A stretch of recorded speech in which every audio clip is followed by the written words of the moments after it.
Assalamualaikum warahmatullahi wabarakatuh.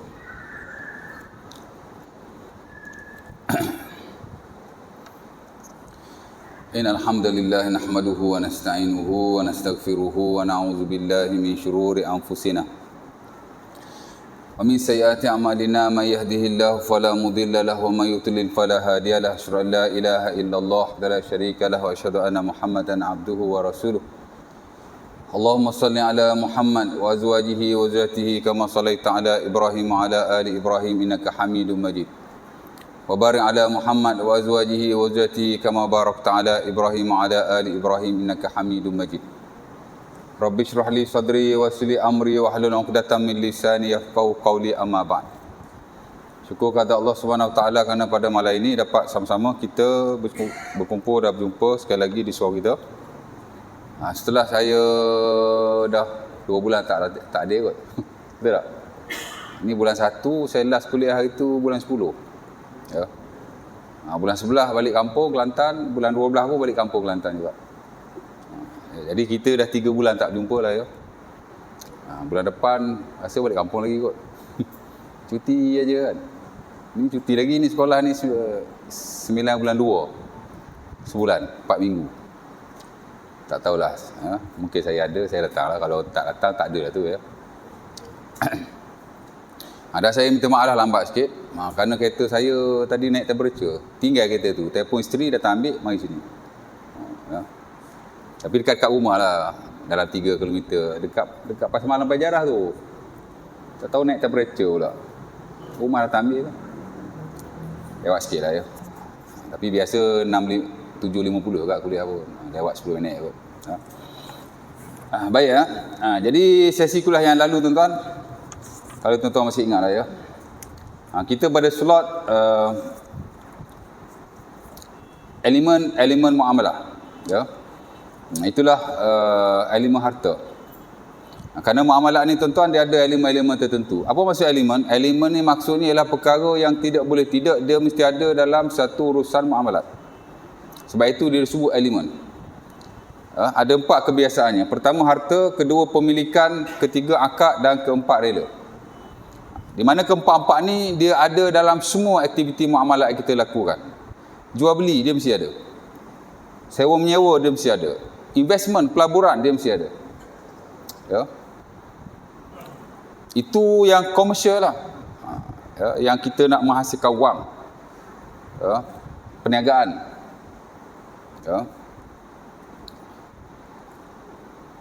Dan begitu juga dengan perkara yang bukan komersial, sosial, kebajikan. Dia mesti ada unsur-unsur. Sebab itu dia disebut sebagai elemen. Dia tidak boleh tidak. Pertama ialah harta, di mana saya dah baca pada peringkat awal dulu tentang definisi harta. Dan saya sebutlah ayat-ayat Al-Quran yang mana Allah Ta'ala ada sebut tentang harta. Ya.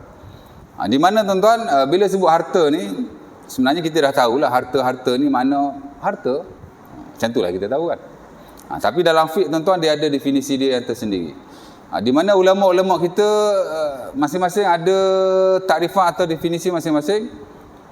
Setiap mazhab ada definisi masing-masing. Hatta ulama dalam mazhab itu sendiri pun dia ada definisi dia masing-masing. Ya. Dan tak salah kalau seorang tu dia nak buat definisi dia sendiri. Tak salah. Ya. Dan setelah kita lihat secara keseluruhan, kebiasaannya takrifat ulama tentang harta ni tuan-tuan, dia berkisar tentang 3 perkara. Ya. Pertama ialah ia merujuk kepada objek daripada objek dunia. Ainun min a'yanid dunia, bahasa Arab ni. Ya. Yang kedua ialah dia ada nilai di sisi syarak. Laha qimah ataupun lahu qimah syar'iyyah. Ya. Dia ada value in term of Islamic jurisprudence. Tadi dia objek daripada objek-objek dunia. Yang kedua dia ada nilai di sisi syarak. Ya. Jadi kalau bukan objek dia bukan harta. Mesti objek. Mesti something yang begitu ya. Arab panggil ain. Ain. Ain ni banyak maksud untuk Arab ni. Mata pun ain juga. Orang nama aini tu maksud mata lah tu. Ya. Apa nama? Polis yang buat kerja intip ni panggil apa? CID kan. Dia panggil ain juga tu. jasus ataupun ain. Mata-mata. Arab Melayu pun panggil mata-mata. Orang Arab pun panggil ain. Mata juga tu, mata-mata. Tadi mata. Ni, hak betul-betul mata. Satu lagi, hak buat kerja intip orang, dia panggil ain juga. Cuma Melayu dia mata-mata. Melayu tak kata mata. Kalau mata hak ni, hak tu mata-mata. Tapi Arab sama saja. Hak ni pun dia panggil mata, hak tu pun dia panggil ain juga. Tapi Melayu dia doublekan, mata-mata. Ya. Arab dia sama saja perkataan. Ya. Cuma tengok kepada konteks ayat lah. Ya. Mata air. Orang Arab panggil ain juga. Ya. Melayu panggil mata air. Arab tak ada. Ni pun mata, hok ngintip tu pun mata. Arab ni pun ain, hok ngintip tu pun ain, air tu pun ain juga. Melayu bagus juga kan, dia rincikan sikit. Ni mata, hok tu mata-mata, hok ni mata air. Ya. Dan objek juga disebut sebagai ain. Ya. Melayu tak benda lah, Melayu sebut benda. Ya. Arab panggil ain. Jadi ain ni dia banyak maksud tuan ya. Jadi kalau bukan ain, bukan benda, bukan objek, dia bukan harta. Yang kedua, dia mesti ada qimah fi syar'i, dia mesti ada nilai di sisi syarak. Kalau syarak tak bagi dia nilai, dia tidak dikira sebagai harta. Ya. Contoh najis. Najis manusia, sepakat ulama dia bukan harta kerana dia objek tapi dia tak sah ataupun tidak diakui oleh syarak, maka dia bukan harta. Objek dah. Kriteria nombor 1. Kriteria nombor 2, dia mesti ada nilai yang sah di sisi syarak. Mesti syarak akui dia ni harta. Ya. Najis dia bukan harta lah. Najis manusia, sepakat ulama dia bukan harta. Ya. Adapun najis selain najis manusia, contohnya najis haiwan. Terutama haiwan yang halal dimakan. Ulama khilaf tu. Ya. Adakah dia boleh ditransaksi atau dimuamalahkan ataupun tidak boleh? Ya. Adakah dia boleh dikira sebagai harta sehingga kita boleh buat pertukaran menghasilkan wang ataupun tidak? Mazhab Syafi'i bab ni dia ketat. Apa-apa najis tak boleh dimuamalahkan kerana dia objek tapi dia bukan harta kerana dia tidak dinilai sah di sisi syarak. Najis manusia ke, najis haiwan ke, yang tidak halal dimakan ke, yang halal dimakan sama saja. Ya. Dan setahu saya itu pandangan majoriti ulama pada zaman dulu. Tapi hari ini dah bertukar. Di mana majoriti ulama pada hari ini tuan-tuan, terutama contemporary scholars, hok semasa ni. Ya, termasuklah konteks mazhab Syafi'i juga.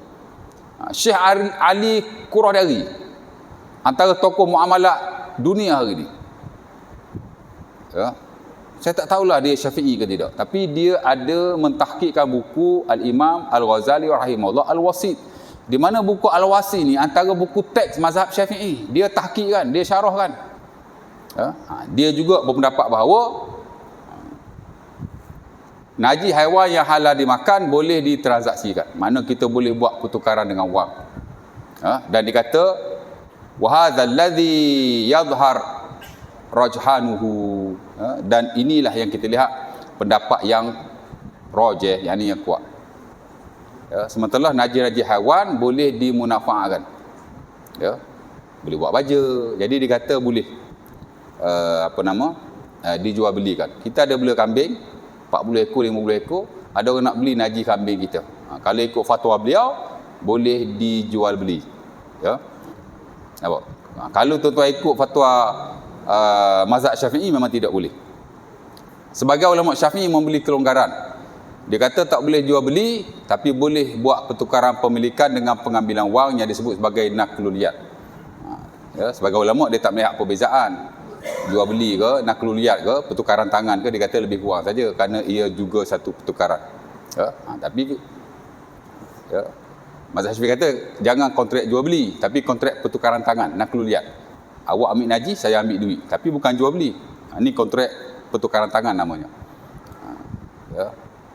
Tapi kalau kontrak jual beli pun boleh je. Sebenarnya lebih kurang je tu, tak ada beza pun. Ya.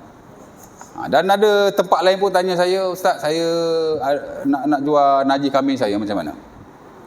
Saya kata boleh aja. Ulama hari ni membenarkan. Ya. Baik. Dan kita tengok fatwa dunia macam fatwa, dan kalau kita tengok fatwa negara Islam yang lain pun dia membenarkan. Fatwa Qatar membenarkan, ya. Fatwa Saudi tak silap membenarkan. Mesir saya tidak tahu. Tapi saya boleh kata ulama hari ini membenarkan, ya. Baik. Dua kan? Dia ada nilai istisyarah, ya. Alat-alat muzik tuan-tuan sama juga. Kalau dulu-dulu dia adalah dia adalah objek yang tidak boleh dikira sebagai harta. Kerana dia objek tapi syarak tidak mengakuinya. Di mana majoriti para ulama dahulu mengharamkan nyanyian dan lagu-lagu dan alat-alat muzik, alat-alat lagu tu tak boleh.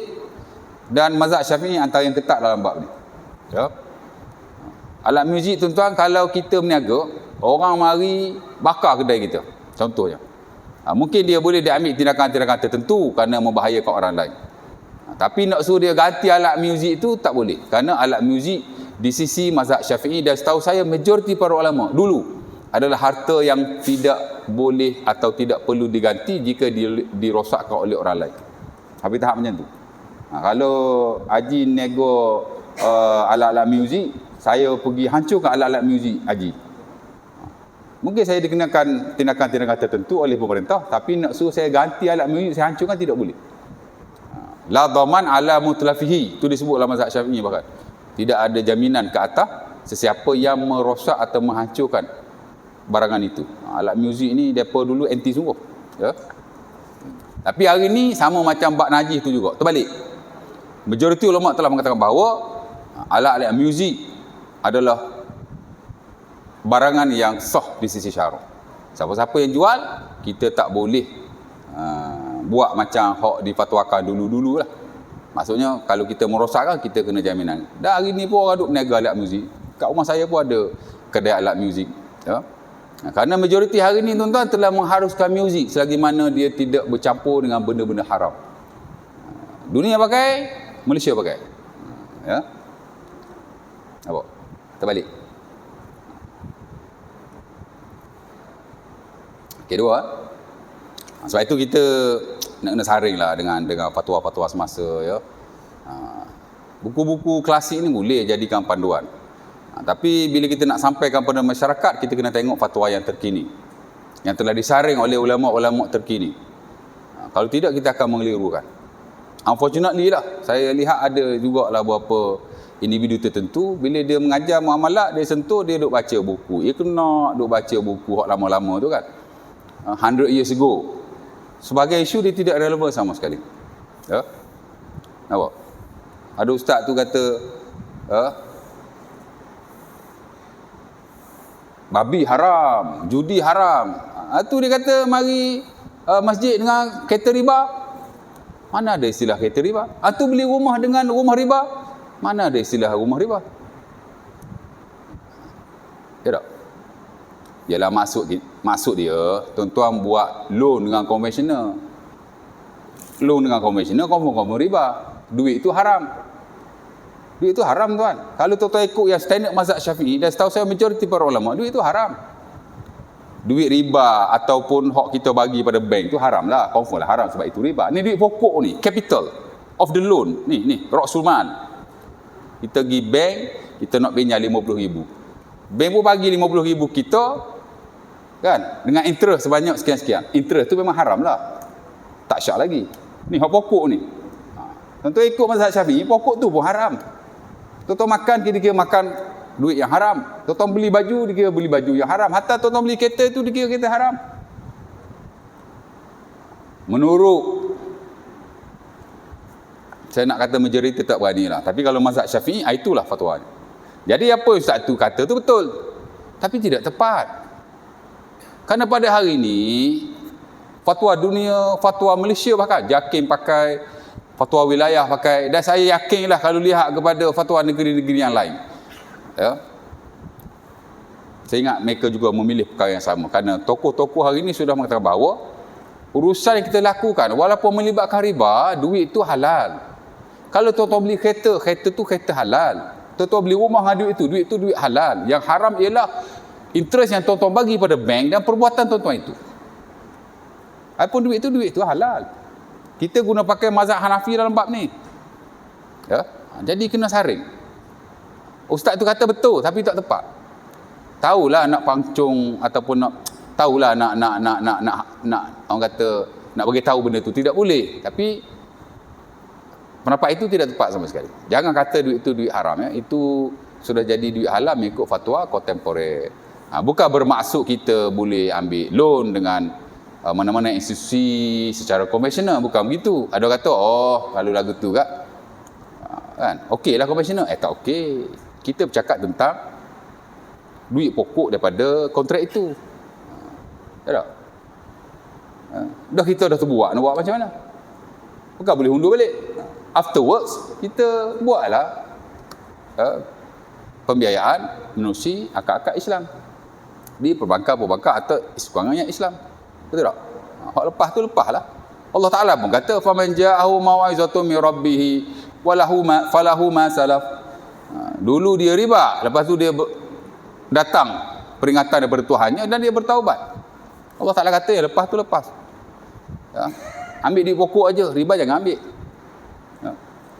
Jadi nak cerita begitu. Betul tapi tak tepat. Mazhab Syafi'i memanglah kan, banyak hal dia ketat dalam bab ni, tapi cerita nak kena saring. Ya. Baik. Dua, objek dan dia mesti sah istisyarah. Saya sebut tadi apa tadi? Najis. Dulu tak sah, sekarang dah sah. Alat muzik dulu tak sah, sekarang dah sah. Ada lagi anjing juga menurut ini saya rasa majoriti para ulama, dia bukan harta yang boleh dinilai sah oleh syarak. Dia objek pasal haiwan kan, ain, tapi dia tidak diakui sah oleh syarak. Bila dia tidak diakui sah oleh syarak, dia tak boleh dimuamalatkan lah. Anjing dia kata tak boleh, walaupun awak nak buat berburu, walaupun awak nak buat jaga ladang, jaga rumah, teman untuk pemusafiran, awak boleh ambil secara percuma daripada orang lain, ataupun awak pergi tangkap kat hutan mana-mana. Tapi beli tak boleh sama sekali, haram. Kerana Nabi SAW menaskan dengan jelas sekali. Nabi kata samanul kalbi khabis. Hadis Abi Juhaifah. Dan sebagai hadis yang lain, sahabat berkata nahan Nabi an samanil kalbi. Ya. Nabi melarang jual beli anjing. Ya. Tapi sebagai ulama mengharuskan, memanglah secara umumnya Nabi larang. Tapi jika ada hajat dan keperluan tertentu, macam mana kita nak dapatkan anjing itu? Mestilah kena beli. Betul tak? Nabi benarkan kita berburu dengan anjing. Macam mana nak dapatkan anjing itu? Sebab itu, sebagai ulama kata, boleh saja jual beli anjing untuk keperluan tertentu sebagaimana dinaskan oleh Nabi. Bukan pandai-pandai dia guna hadis Nabi juga. Nabi benarkan kita berburu anjing. Nabi benar kita guna anjing untuk jaga ladang, itu ini. Habis itu macam mana kita nak dapatkan? Mesti beli juga. Jadi dia kata larangan tu am, telah dikhususkan dengan hajat-hajat yang telah dinaskan oleh Nabi juga. Itu Maliki memang dia agak longgar dalam bab ni. Dia kata anjing boleh dijual beli. Dia kata sah di secara. Dan itu yang diguna pakai hari ni tuan-tuan. Secara global, di mana siapa-siapa yang nak beli anjing untuk keperluan-keperluan tertentu, dia akan beli dengan kontrak-kontrak yang base daripada mazhab Maliki ni dah. Termasuk Malaysia sendiri. Tentu ingat, anjing yang digunakan pakai dalam setengah industri di Malaysia, dia minta free tu. Ataupun dia curi. Tak, dia beli. Kontrak mana dia pakai? Dia rujuk kepada kontrak-kontrak yang membenarkan tu lah. Jadi jangan samakan dulu dengan hari ni. Banyak dah tukar. Baik. Jadi dia mesti objek dunia, dia mesti sah di syarak. Dan of course lah dia mesti boleh dimuamalatkan. Bila dia objek, dia sah di syarak, dia boleh dimuamalatkan. Jadi bila sebut harta ni, dia ada ketiga-tiga kriteria ini. Objek, sah di syarak, boleh dimuamalatkan. Of course lah kalau dia objek dan sah di syarak, boleh dimuamalatkan. Tiga tu. Dia panggil ainu min ayani dunia, laha qimah syar'iyyah yajuzu ta'akun 'alaiha. Itu Arab dia lah. Tapi kalau Melayunya, objek daripada objek dunia, sah di syarak, boleh ditransaksikan, boleh dimuamalatkan. Itu definisi harta secara amnya. Baik. Kemudian saya notakan di sini tuan-tuan, harta ada dua jenis. Sebenarnya harta ada banyak jenis. Ya, ada harta mangkul dan ghair mangkul. Mangkul ni ialah transferable properties, harta yang boleh dipindah-pindahkan. Ghair mangkul ni ialah harta yang untransferable, harta yang tidak boleh dipindah-pindahkan. Mana harta yang boleh dipindah-pindahkan dan tidak boleh dipindah-pindahkan? Yang tak boleh dipindahkan ni tanah. Ada orang beli tanah, bawa tanah pergi bagi kepada si pembeli. Mana ada? Bagi geran, ya tak? Tanah dia ghair mangkul, dia tidak boleh dipindah-pindahkan. Zat dia tu. Betul tak? Dia untransferable property. Ya. Rumah-rumah sama juga. Untransferable. Apa lagi? Bangunan. Sama lah tu bangunan dengan rumah kan. Biasanya tanah, rumah, bangunan itu tidak boleh dipindahkan. Pokok-pokok, mana tahu kita beli pokok kan. Dia tak boleh dipindahkan. Tapi sebahagian besar daripada harta ni dia boleh dipindahkan. Apa yang kita pakai, apa yang kita ni lah, semua boleh dipindah-pindahkan. Itu. Tapi saya tak masukkan dalam nota ini kerana sama ada harta itu transferable, untransferable, dia tidak mempunyai implikasi kepada syarak. Dia sekadar untuk nak beri pengetahuan am saja kepada kita bahawa harta ni ada yang boleh dipindahkan, ada yang tidak boleh dipindahkan. That's it. Tapi dia sudut implikasi syarak dia tidak ada. Baik. Yang kedua, harta juga terbahagi, yang kedua ialah ada harta yang disebut sebagai harta istikmali dan juga harta istihlaki. Saya pun tak masuk dalam ni. Kerana bukan kata tak ada implikasi syarak. Hak tadi tak ada langsung lah ya. Hak ni dia ada juga implikasi syarak tapi sedikit saja. Harta istikmali ialah harta yang bila kita guna dia tidak habis. Contoh rumah. Kita guna rumah tu tak habis. Manfaat dia je kita guna. Betul tak? Tuan-tuan bagi sewa rumah. Rumah tak habis. Hatta kalau tuan duduk pun, yalah rumah tu boleh diburuk tapi dia tak habis. Apa lagi? Kereta. Bila kita guna dia tak habis. Itu dia panggil istikmali. Ada satu lagi istihlaki. Itulah harta yang mana bila kita guna dia habis. Contoh makanan. Makanan harta tuan. Bahkan Nabi sebutlah hadis Abi Daud daripada Aisyah radhiyallahu taala anha, at-ta'am afdal amwalina. Makanan ada seafdal harta kita. Makanan harta. Dan Nabi kata sebaik-baik harta. Sepenting-penting harta makanan. Benda lain tak ada tak apa, makanan tak boleh. Tapi makanan itu harta istihlaki. Ya. Apa implikasi syarak pada jenis harta seumpama ini? Harta istikmali dia luas kepenggunaannya. Ya. Adapun harta istihlaki dia ada setengah-setengah perkara dia tidak boleh dilakukan.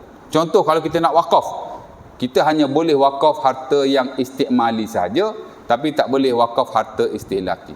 Tuan-tuan boleh wakafkan bangunan, tanah, kereta, pakaian boleh. Tapi tuan-tuan nak wakafkan makanan atau minuman tidak boleh. Macam mana nak wakafkan makanan? Sebab makanan bila dia makan dia habis. Betul tak? Jadi ada implikasi syarak lah di situ sedikit sebanyak. Ya? Tapi tak signifikan sangat lah. Sewaan, tuan-tuan nak sewakan harta-harta istikmali, haruslah tuan-tuan nak sewakan rumah, nak sewakan tanah, nak sewakan kereta. Sebab dia tidak habis. Tapi makanan tak boleh disewakan. Nak sewakan makanan mana boleh, tak ada orang buat. Sebab dia istikmali, memang tak relevan pun untuk disewakan. Ya, adalah sikit sebanyak implikasi. Sikit ya. Tapi dua jenis yang saya sebut ni memang dia memberi kesan besar di sejarah. Di mana ada dua jenis harta. Ya, ada dua jenis harta yang memberi implikasi besar kepada syarak. Pertama disebut sebagai harta mutakawim dan kedua disebut sebagai yang pertama ialah ada dua jenis harta yang memberi implikasi besar kepada syarak. Pertama ialah harta yang mutakawim dan tidak mutakawim. Yang kedua ialah harta haram dan harta halal. Dua ni kita kena tahu. Dan bagi saya secara personal, hak nombor dua tu memang fardu ain lah. Harta haram, harta halal. Memang every one of us need to know this. Mesti tahu. Muamalat ni bukan fardu ain belaka. Ada part-part tertentu hak fardu ain. Ni ya. Ya. Nampak? Harta halal, harta haram ataupun harta haram, harta halal kita kena tahu ya. Isyak ke? Dua lagi ya. Okey. Harta mutakawim dan tidak mutakawim. Ini balik kepada definisi tadi. Harta mutakawim ialah harta yang sah di sisi syarak. Saya dah hurai tadi. Harta yang tidak mutakawim ialah harta yang tidak sah di sisi syarak. Itu saja. Macam tadi lah. Saya dah hurai tadi kan. Harta mutakawim ni kita boleh jual beli, kita boleh sewa menyewa, ya. Kerana dia diakui sah oleh syarak. Sebahagian besar daripada harta-harta dunia. Harta yang tidak mutakawim ni ialah harta yang tidak sah macam tadi. Najis, anjing, alat muzik zaman dulu lah. Tapi sekarang dah disahkan. Ya. Cuma najis orang ni tak boleh tuan. Kalau tuan-tuan ada tangki najis di rumah kan, ada orang nak mari sedut. Kalau tuan-tuan bagi duit untuk kos perkhidmatan dia tak apa. Tapi kalau tuan-tuan nak bagi duit sebagai jual beli kepada najis, kita tak boleh. Pasal najis kita dia tak ada kelonggaran. Dia memang harta yang tidak mutakawim. Kerana najis manusia ni sepakat ulama memang najis. Kalau najis haiwan tadi halal dimakan ke tak halal dimakan ke, ya, of course lah kalau yang halal dimakan kan, ulama khilaf. Bang kata najis, bang kata tak najis. Ya.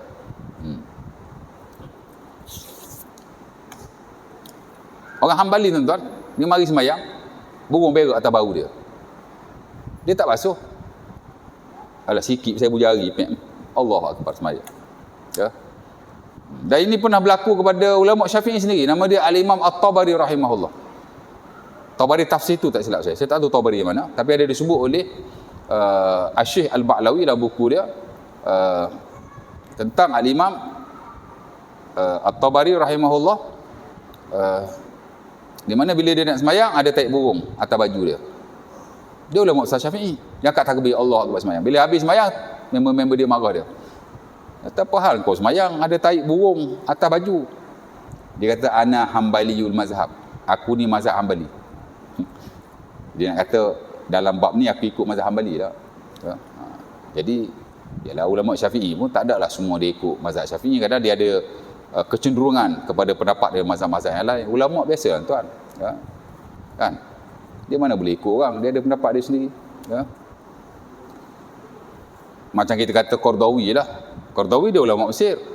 Dekat awal pengajiannya memang mazhab Syafi'i, orang Mesir kan. Dia macam Malaysia lah. Tapi bila dia sampai satu tahap jadi ulama dunia, ya, world scholar, tuan baca buku-buku dia. Mana dia terikat pada satu-satu mazhab? Tak. Dia punya overview dia sudah luas. Ibadat ke, muamalat ke, ya.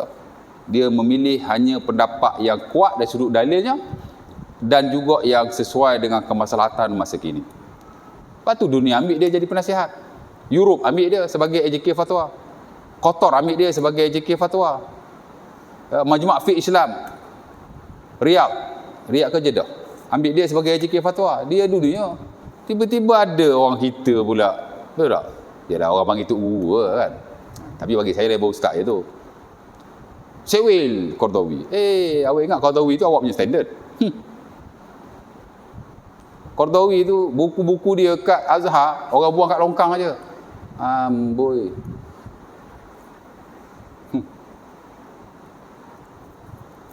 Ni pun hari ni orang share video beliau lah ya tentang insurans, takaful. Dia kata takaful insurans tak ada beza. Sama saja. Memang sama tapi tidak serupa. Ya, jangan nyondol gitu. Ya. Qardawi, kalau kita baca buku-buku dia, Malaysia banyak guna pakai beliau tuan. Banyak benda-benda baru yang dulu tak ada. Sebahagian besar lah datang daripada beliau dan sebagian tokoh yang lain seperti Wabah Zuhaili. Qardawi endorse takaful. Wabah Zuhaili endorse takaful. Qurrah Ali Dari endorse takaful. Ya. Siapa lagi? Ramai lah. Taqi Osmani endorse. Abdul Sattar Abu Ghuddah. Awak ingat standard awak tu. Kita baca buku dia pun, dia world view dia ataupun tak tahu nak cakap. Dia karang buku Arab mungkin awak tak boleh baca lah, awak tak faham kan. Awak download saja. Bank Negara keluarkan risalah bagi setiap kontrak Islamic finance or banking yang dia keluarkan. Awak nak tahu pasal apa? Kontrak apa awak nak tahu? Takaful. Type takaful bank negara. Dia akan keluar. Download baca. Tak banyak pun, 30 pages. Baca tengok. Tahu tak? Awak nak tahu kontrak apa lagi? Tawarruk. Download tawarruk tengok. Kan? Nama je buat tawarruk, tapi komoditi tak ada katanya. Dalam syarat tawarruk bank negara dah beritahu. Syarat nombor 1. Mana-mana bank Islam yang nak buat tawarruk mesti ada komoditi dan mesti dimiliki baru dia boleh jual pada pelanggan. Awak ingat bank nak langgar syarat tu. Kalau bank langgar syarat tu, lesen dia kena tarik ke bank negara tau. Tiba-tiba awak dakwa komoditi tak ada. Memang tak ada depan mata. Ingat bank tu nak bawa kelapa sawit masuk dalam bank tu. Orang sekarang buat transaksi on click je. Tapi dia ada broker-broker dia. Ya tak? Ya. Mesti ada diploma ilmu amalat and Islamic banking, ada degree, ada master, ada PhD. CJ pun ada. Kalau tak nak belajar tinggi-tinggi tu, ambil CJ.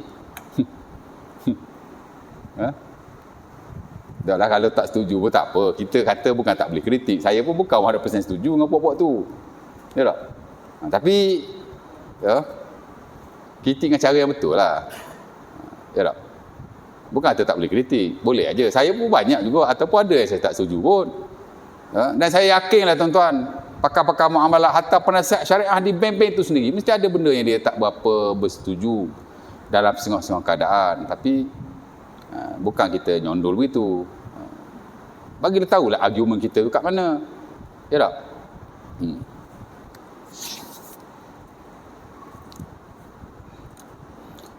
Baik, insya-Allah belum ya.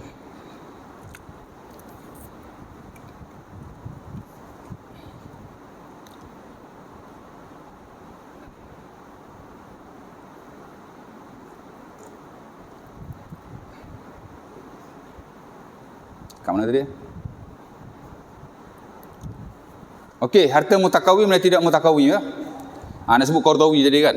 Kalau kita baca baik ibadat, dia fleksibel dalam banyak hal. Ya. Sentuh kemaluan dia kata tak batal, tu bukan mazhab Syafi'i. Sentuh isteri dia kata tak batal, tu bukan mazhab Syafi'i. Ulama yang dunia tuan-tuan, mazhab bukan lagi isu kepada mereka. Muamalat Malaysia. Kalau saya sebut one by one tuan-tuan, berjela yang kita dah ambil daripada mazhab lain. Ya.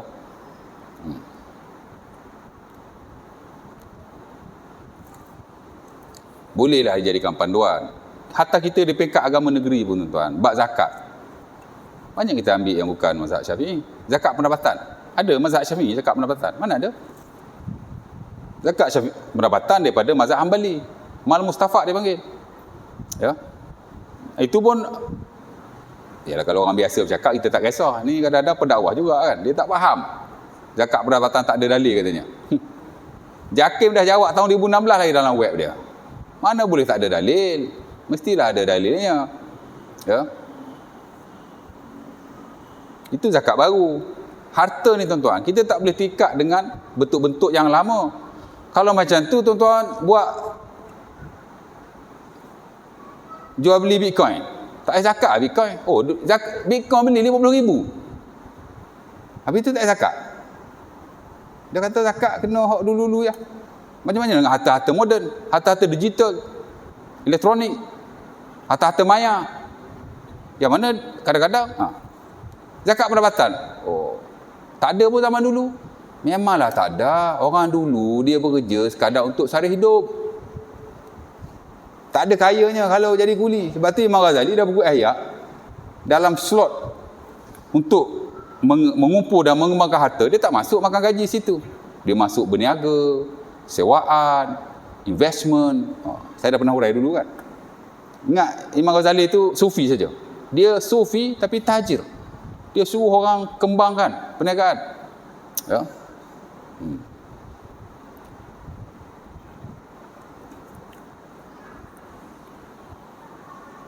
Makan gaji tak ada. Pasal makan gaji zaman dulu. Tapi hari ni tuan-tuan, orang makan gaji kadang-kadang lebih besar pendapatannya, malah lebih lumayan daripada orang yang berniaga.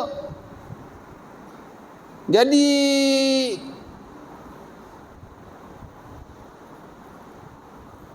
zakat pendapatan tu diwajibkan oleh sebahagian authority, ada basisnya. Kalau tak setuju, katalah tak setuju, tak apalah kan. Tapi jangan condemn pula. Respect lah.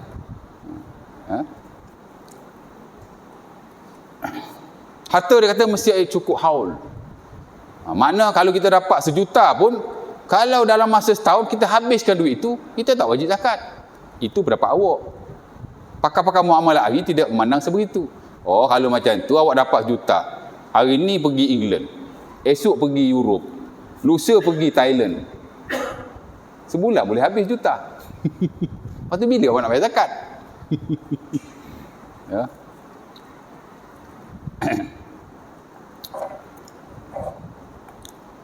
Okey.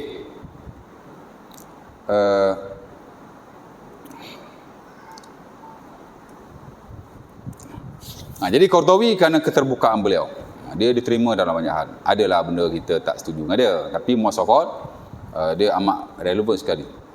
Pemikiran beliau, pendapat beliau sesuai lah tuan. Ya. Orang yang jenis konservatif memang tak berapa berkenal lah pada beliau. Ya tak? Tapi kita orang mesti okey je. Pasal memang kita suka kepada ulama-ulama yang mempunyai prinsip sebegitu. Ya. Baik. Okey, kemudian harta yang kedua ni ialah harta yang haram dan harta yang halal. Apa itu harta yang haram? Harta yang haram ialah harta yang diperolehi secara haram, seperti judi, seperti penipuan, rasuah, riba dan seumpamanya. Harta yang halal ialah harta selain daripada itu, yang mana syarak membenarkan. It is allowable in Islam. Hak mana hak Islam larang, tak boleh. Kalau kita dapat hasil, dia panggil hasil haram. Harta haram. Kalau duit haram. Kalau upah haram. Selain daripada itu, semua adalah halal. Ya? Dan yang haram ni tuan-tuan, dia ada 2. Ini is very important. Ini pun penting juga. Benda hak paling basic, fundamental. Tapi sebagai orang pun tak faham. Termasuk sebagai pendakwah juga. Very sorry to say.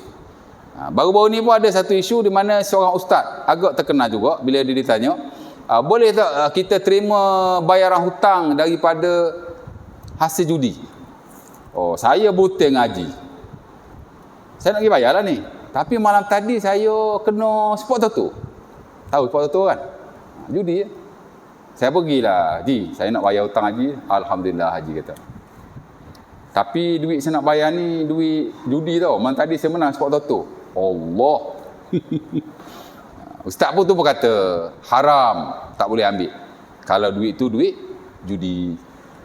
Ya. Betul? Betul, tapi tak tepat. Balik kepada apa yang saya sebutkan tadi lah. Memang tuan-tuan mazhab Syafi'i mengharamkan harta-harta haram untuk apa-apa urusan, bahkan semua tak boleh. Syafi'i ketat sikit tuan-tuan dalam bab harta ni. Adapun majoriti yang lain ataupun sebahagian besar yang lain membeza-bezakan antara 2 jenis harta haram. Ini yang kita nak kena tahu. Dan Malaysia pun pakai hak tu. Hari ni Malaysia pakai hak tu. Yakin pakai fatwa wilayah pakai. Kita pasal banyak rujuk fatwa wilayah sebab kalau kita nak cek apa-apa kat internet, yang naik nombor 1 wilayah. Sebab Dr. Zul daripada tahun 2020 ke bawah, dia memang progresif menjawab persoalan-persoalan masyarakat. Dan lepas dia jadi mufti wilayah apa, dia masih aktif. Dia ada laman web dia, Maktabah Al-Bakri. Masa dia jadi menteri. Dan dia tak jadi menteri, dia masih lagi aktif. Dia buat apps, nama dia Al-Inarah. Boleh download tuan-tuan. Segala persoalan agama ada di situ. Semua latest. Ya. Saya ingat dia antara ilmuwan Malaysia yang number one. Ya. Bagus tuan-tuan. Dia buat kerja yang ilmuwan lain tak buat. Ya. Isyarat ke? Bunyi dah tek-tek kan? Belum lagi? Okey. Tutup. Habis dah? 10 saat. Allah. Azan dulu abang. Berapa minit dah? Oh, baru 35 minit. Ada sikit lagi. Lepas tu kita berhenti. Bismillah.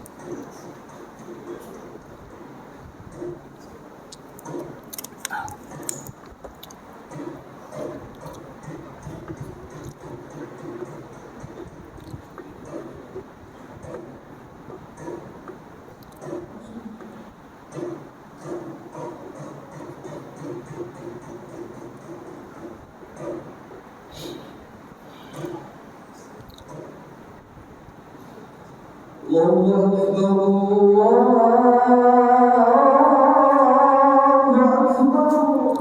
Akbar, Allahu Akbar.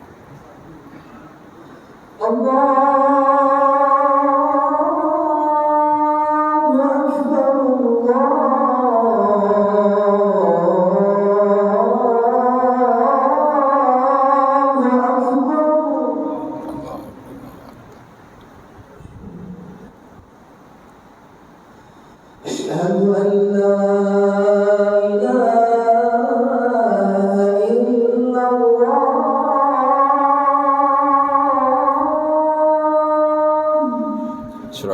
illallah. أشهد أن لا إله إلا الله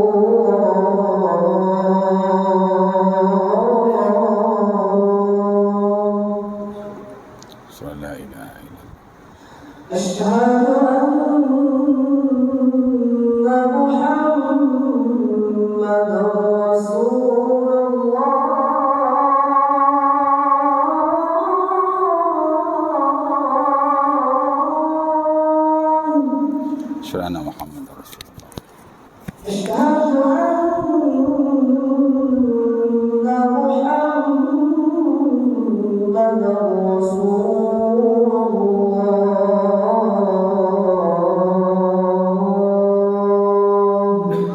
Asyhadu anna Muhammadar Rasulullah.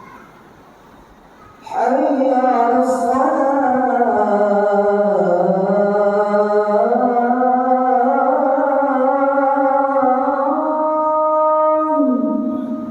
La haula wa la quwwata illa billah. حي على الصلاة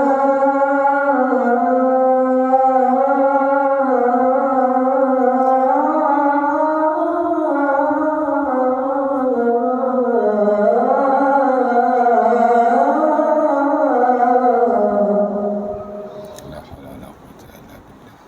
حي على الفلاح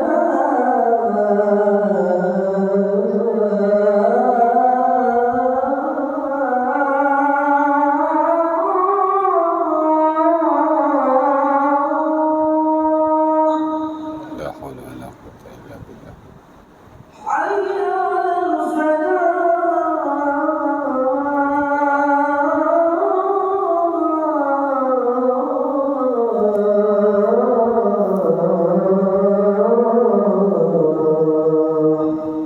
La haula wa la quwwata illa billah. الله أكبر الله أكبر Allahu Akbar, Allahu Akbar. لا إله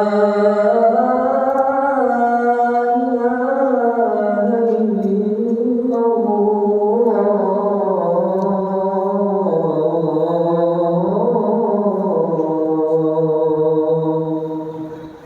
La ilaha illallah, Allahumma rabbal alamin.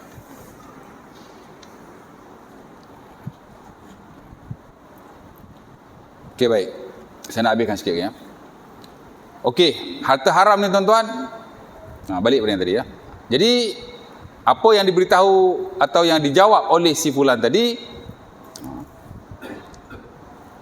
betul tapi tak tepat. Yang disebut tu hak standard mazhab Syafi'i, di mana apa-apa harta haram ni tuan-tuan memang tuan-tuan tak boleh buat apa-apa. Baik di pihak si pelaku ataupun pihak yang kedua, yang ketiga, tak boleh. Ya. Yang boleh ialah duit itu mesti dikembalikan kepada tuannya. Ya. Ataupun diberi pada Baitul Mal ataupun diberi pada fakir miskin. Tengoklah jenis-jenis harta tu. Tapi cerita dia tak boleh dibuat apa-apa. Ya. Mazhab Syafi'i. Tapi sebagai yang lain tidak begitu. Dan itu yang kita guna pakai hari ni. Dunia pakai, Malaysia pakai. Dan itu yang sepatut ustaz-ustaz kita sampaikan. Memang tak berlaku pada siapa-siapa pun. Ini bukannya setiap orang berlaku kan. Tapi idea tu kena betul lah. Because this is knowledge. Ini ilmu.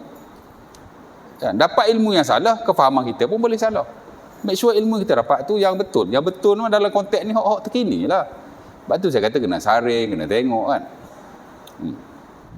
Sebab bila ni orang macam ni bercakap, depan ada crowd. Macam saya coknya ustaz. Berapa orang je crowd? Kalau saya salah pun 30 orang, 40 orang je depan mata saya ni. Ya tak? Tapi kalau crowd sampai 1,000, 2,000, 3,000, 4,000, yalah. Pasal kena bayar mahal sebab crowd pun ramai. Betul tak? Ini selebriti ni. Kalau awak sampaikan benda yang salah, kesannya pun besar juga pasal crowd awak ramai. Sebab tu kalau orang tegur awak kena terima kasih. Akui kesilapan tu. Saya pun kalau orang nak tegur saya salah, saya kata you are welcome.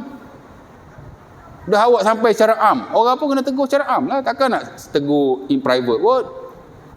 Ya tak? Dr. Fadilah Kamsah tuan-tuan, dekat radio IKIM tak silap saya, dia baca satu hadis palsu. Dr. Syed Syahrizal tegur secara terbuka di Facebook juga. Tak selindung-selindung dah. Pasal hadis palsu mana boleh toleran. Dia dengan lapang dada berkata terima kasih kepada ustaz kerana telah menegur saya. Saya ni insan yang tua, saya pun tidak ada ilmu dalam bab ni. Tiba-tiba kita pula tak mengaku, marah pula kawan tu. Tegur. Kamu lah kan, okey je. Tegur menegur, orang buat fardu kifayah. Ya. Jadi tak tepat tuan-tuan kerana kita nak beza. Satu dipanggil harta haram li zatihi, yang kedua harta haram li ghairihi. Ini yang diguna pakai pada hari ni. Tuan-tuan kena ingat. Harta haram li zatihi ni ialah harta yang haram pada zat atau dirinya. Ataupun dengan arti kata yang lebih mudah tuan-tuan dalam istilah konteks hari ni ialah harta yang diperolehi tanpa redha. Seperti harta yang dicuri, harta yang dirampas, harta yang dicilok, harta yang dirompak atau seumpamanya. Arab kata hilah halumi jarra and so on. Hak ni tuan-tuan, apa-apa pun tuan tak boleh buat. Bagi saya si pelaku dia tak boleh buat apa-apa. Sama ada dia nak buat jual beli, dia nak pergi beli nasi dengan mak kiyah, tak boleh, haram. Ya, ni pihak dia ni. Hak tu second party tu nanti dulu ni. Dia nak jual beli, dia nak pergi laburkan, dia nak tak boleh. Itu hak komersial. Kalau dia nak buat kebajikan, welfare, sosial, dia nak sedekah ke, nak hadiah ke, tak boleh juga. Pasal duit ni tuan-tuan dia haram li zatihi. Dia sampai bila-bila dia haram, melainkan duit itu hanya boleh diberi kepada Baitul Mal, melainkan duit itu mesti diserahkan balik pada tuannya. Nak pergi beli barang tak boleh. Apa pun nak buat tak boleh, mesti bagi. Pihak kedua, ketiga pun sama juga. Saya nak pergi beli nasi dengan Makcik Nak. Makcik Nak beli nasi lah, tapi duit ni duit saya curi tau. Makcik Nak boleh ambil tak? Makcik Nak tak boleh ambil. Kalau dia tahu. Kalau dia tak tahu, tak apa. Kalau tak tahu, apa-apa kes pun tak apa. Memang banyak orang tak tahu. Ada orang pergi beli, bagi tahu duit daripada mana. Jarang. Tapi kalau in case Mak Saleh kata, Arab kata walau. Kan? Kalau diberitahu mana tahu, saya nak beli nasi ni makcik, tapi duit saya curi tadi tahu daripada bos saya. Makcik Nak pun tak boleh ambil. Kalau Makcik Nak jual juga, dia berdosa dan duit tu dia mesti serahkan balik pada. Kerana duit-duit yang dicuri dan seumpama ini, dia kok mana by crook or by hook, Arab kata ala kulli hal, dia mesti pergi kepada tuannya. Nak pergi Baitul Mal pun tak boleh. Bagi betul. Very strict bab ni. Sepakat para ulama. Satu lagi, duit dipanggil haram li ghairihi, duit yang diperolehi secara redha. Ini ada flexibility sikit. Kita bukan curi, kita bukan rampas. Kan? Kita dapat dengan redha tuan duit itu. Seperti rasuah, seperti riba, seperti judi bahkan. Malah tadi menang spot Toto. Toto nak pergi beli nasi. Di pihak si pelaku tetap haram. Duit tu kena pergi Baitul Mal ataupun fakir miskin. Dia tak boleh guna juga. Tapi di pihak kedua ada kelonggaran. Makcik Nak, saya nak beli nasi ni, tapi duit ni duit saya dapat spot Toto malam tadi tau. Makcik Nak boleh ambil tak? Kalau duit curi tadi, Makcik Nak tak boleh ambil. Kerana duit tu mesti pergi pada tuannya. Tapi kalau duit riba, duit judi, duit rasuah, ataupun mungkin dia kerja di tempat haram, dia kerja di kilang arak, hasil dia haram. Tapi kalau dia pergi buat apa-apa transaksi muamalah, transaksi itu sah. Si penjual boleh ambil duit tu. Dia kerja, dia bukan curi. Walaupun dia kerja tempat haram, dia kerja tempat haram, dia dengan Tuhan. Dia buat riba dengan Tuhan, dia judi dengan Tuhan. Dalam hal ni kita tak campur. Nampak? Jadi kalau orang nak bayar hutang tuan-tuan daripada duit-duit haram dengan redha seumpama ini, duit rasuah, duit judi, terima rasuah haram tau. Ini lain, jangan faham lain pula. Ustaz kata rasuah, ini maknanya orang bagi rasuah kita haram, dosa. Tiba-tiba dengan duit rasuah kita nak pergi beli barang. Itu maksud saya, kena faham betul-betul ni. Salah nanya saya ni. Jadi kalau tuan-tuan melakukan transaksi, sebab tu kita pakai yang itu hari ni. Kalau tidak susah tuan. Kalau tuan-tuan berniaga, tuan-tuan boleh ambil kalau kad kredit yang Islamik saja. Yang konvensional tuan-tuan tak boleh ambil. Habis tu kenapa fatwa semasa kata peniaga-peniaga boleh ambil saja secara kredit sama ada kad Islamik atau tidak Islamik. Dia pakai hak mana tu? Dia pakai hak ni lah. Kerana riba dia bukan duit curi. Transaksi tu memanglah haram. Tapi itu urusan si pemegang kad dengan bank. Tuan-tuan berniaga tak ada kena-mengena. Jadi amat bersesuaian lah konteks hari ni. Jadi balik pada yang tadi. Kalau orang nak bayar hutang kita duit riba, duit judi, ambil aja. Dia tetap berdosa. Duit tu dia kena pergi Baitul Mal. Kita sebagai penerima bayaran hutang boleh saja ambil. Dan itu yang difatwakan di pekat negara kita dan di pekat Golkar. Jadi tak tepat lah. Jadi nak kena beza tu. Haram dengan zatnya ke atau haram dengan sebab lain? Haram li zati, haram li. Ya. Jadi kita kena bezakan. Oh, kalau macam tu, kalau kawan kita kena toto dia nak belanja kita makan, boleh lah ustaz. Oh, no. Bayar hutang skop lain, belanja makan skop lain. Jangan campur aduk begitu. Kalau dia belanja makan sebagai dia nak celebrate hak dia menang tadi, haram lah. Tapi kalau dia semata-mata dia nak belanja kita makan, dia kerja sekali dengan kita kan, niat dia bukan nak celebrate, memang dia belanja makan. Tiba-tiba bila kita nak makan, kita tahu duit dia beli ni pakai duit hak dia menejud di mana tadi. Tapi bukan kerana dia nak celebrate, dia nak hadiah atau sedekah pada kawan-kawan. Sebagai ulama memberi keharusan. Dia jangan kita ada hubung kait dengan benda tu je. Nampak? Ya? Adalah dalil-dalil ni yang mungkin saya tak.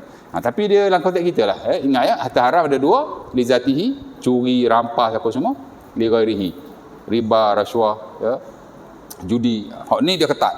Mesti go back to the real owner. Tuan dia. Hak ni boleh dimuamalahkan. Pihak kedua, ketiga dan keempat boleh melakukan transaksi itu, dan transaksi itu dianggap sebagai sah. Cuma yang pelaku tetap berdosa lah. Ya? Nampak? Cerita dia begitulah.